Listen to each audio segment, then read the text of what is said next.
Hello বন্ধুরা, তোমরা সবাই কেমন আছো? আশা করি সবাই ভালো আছো। আজ আমি তোমাদের কাছে একটা আনকাট রেসিপি নিয়ে চলে এসেছি, মাটন বিরিয়ানি।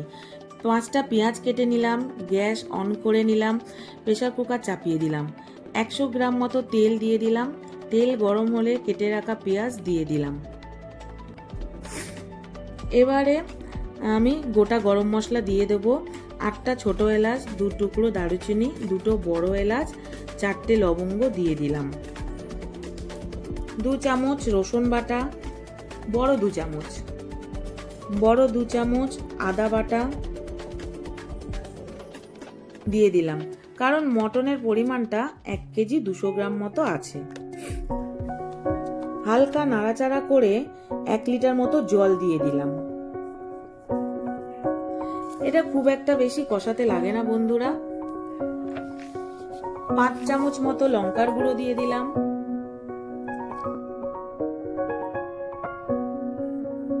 2 চামচ মতো হলুদ গুঁড়ো দিয়ে দিলাম।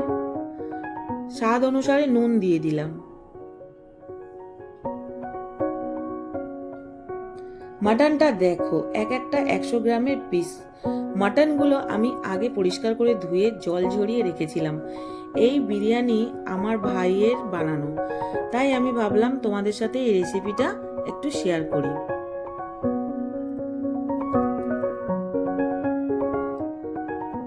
আলু আমি আগের থেকে কেটে ধুয়ে পরিষ্কার করে রেখেছিলাম। 8 টুকরো মতো আলু আমি দিয়ে দিলাম।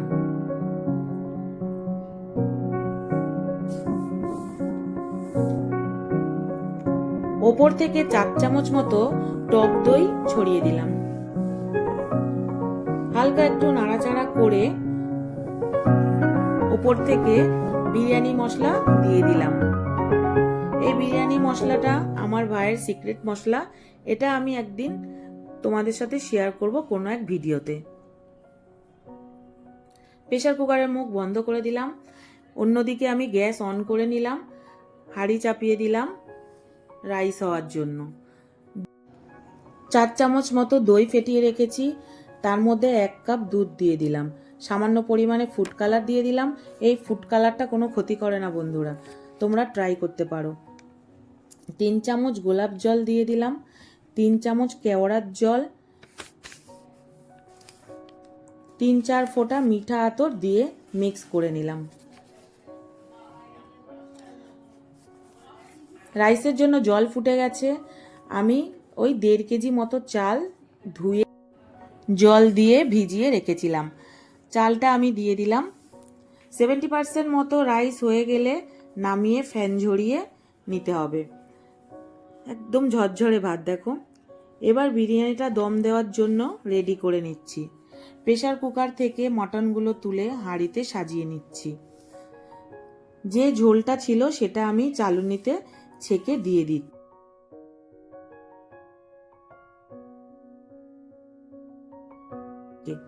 এবার রাইস দিয়ে দিলাম। রাইস ভালো করে ছড়িয়ে দিয়ে দিলাম। যে মিশ্রণটা আমি বানিয়ে রেখেছিলাম সেটা অল্প পরিমাণে ওপর দিয়ে ছড়িয়ে দিলাম। দেওয়ার পর 3 চামচ বিরিয়ানি মশলা ছড়িয়ে দিলাম। তারপর নুন ছড়িয়ে দিলাম। তারপর যে বাকি রাইসটা ছিল সেটা সবটা দিয়ে দিলাম। এবার সেদ্ধ করা আলুগুলো দিয়ে দিলাম। আলুগুলো সাইডে দিলাম যাতে তুলতে সুবিধা হয়, আলুগুলো ভেঙে না যায়। বাদ বাকি দুধ, দই, কেওড়া জল, গোলাপ জল, মিঠা আতরের মিশ্রণটা রাইসের ওপর ছড়িয়ে দিলাম। এইভাবে তোমরা বাড়িতে ট্রাই করো। এই বিরিয়ানিটা খেতে খুব টেস্টি হয় বন্ধুরা। 2 চামচ মতো নুন, 3 চামচ বিরিয়ানি মশলা ওপর দিয়ে ছড়িয়ে দিলাম।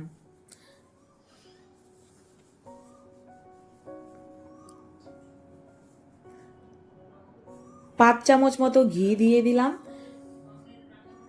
ঘি দেওয়ার পর 2 চামচ মতো চিনি ছড়িয়ে দিলাম।